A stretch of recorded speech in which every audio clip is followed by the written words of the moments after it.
James Degale versus Brandon Gonzales. I haven't seen enough of Gonzales to really make a prediction for this fight. I've seen a lot of Degale, obviously. I have seen a little bit of Gonzales, but not enough to know him as a fighter, you know, as well as I need to be confident in making a prediction. So all I will say is he's got what it takes to give Degale a lot of problems. I've never really been sold on James Degale. James Degale is talented, but I've always felt that he lacks that real sharpness in his punching. His punching always seems a bit laboured to me.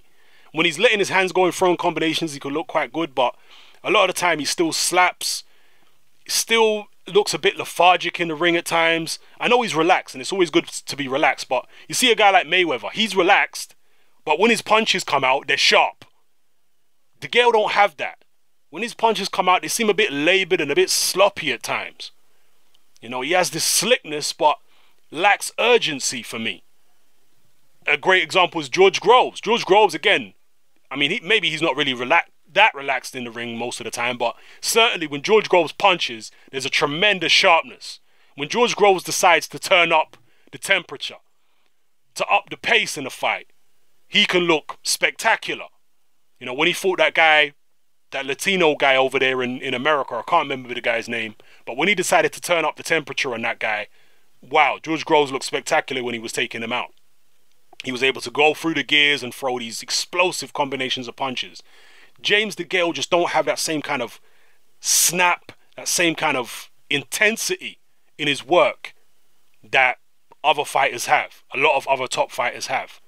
And I don't know, Degale's good. I'm not saying he's not a good fighter. He's a good fighter. He's ambidextrous, and at least in the ring, he's ambidextrous. He can fight as a southpaw or orthodox. Seems to punch equally hard with both hands, but he's not a particularly concussive puncher. His punching power is not bad, but it's not particularly concussive. He's not especially sharp or quick or anything like that. His speed is decent.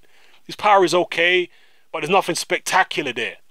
And he hasn't shown to me the kind of tactical expertise that a guy like Andre Ward has. Andre Ward is quick, but not exceptionally quick. You know, he himself, Andre Ward, doesn't have great punching power either, but he is exceptional when it comes to tactics. He's also exceptional on the inside.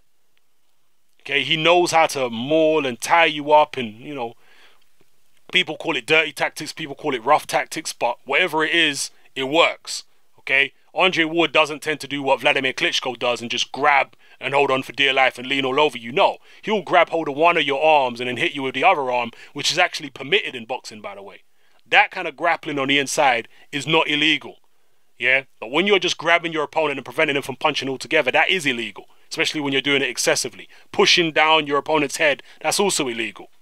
But what Ward does most of the time in grabbing one opponent's arm and hitting with a free arm, that's perfectly legal in boxing, and he's very good at those kind of things. You know, a bit reckless with the head here and there, but that's a separate video. Anyway, back onto this fight between James Degale and Brandon Gonzales. Again, I haven't seen enough of Gonzales to really make a clear prediction, but I wouldn't be surprised if James Degale lost the fight. I wouldn't be surprised. I've never been overly impressed with Degale. Gonzales seems like he can move well, sharp puncher, you know, good balance, good fundamentals, obviously trained by Virgil Hunter. So I wouldn't be surprised if Degale lost the fight.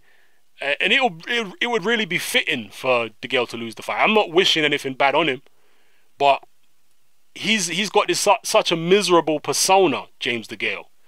And now that he's moved over to Eddie Hearn, and he's with Matchroom, and he's getting to fight at Wembley, it would almost make sense for him to now come over here and lose.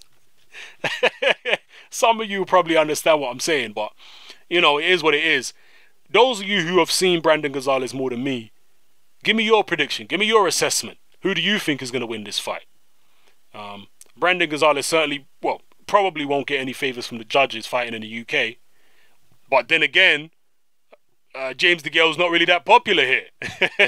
I'm wondering if Brandon Gonzales is actually going to get more cheers coming to the ring than James Degale, because James Degale is not a popular fighter in the UK. Not at all. So I don't know. We'll see what happens. I'm just interested to watch the fight and see what transpires.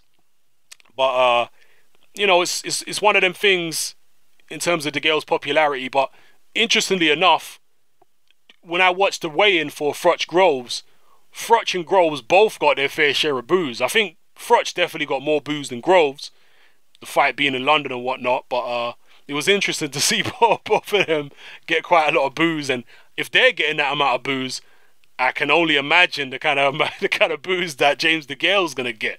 So we'll see what happens in just a few short hours or a few short minutes. And I'll obviously make post-fight videos for all the, or at least for the major fights on the bill: Anthony Joshua, George Groves against Carl Froch, and Brandon Gonzales against James Degale. So anyway, yeah, drop your comments below. Let me know how you feel. This is Hatman. I'm out.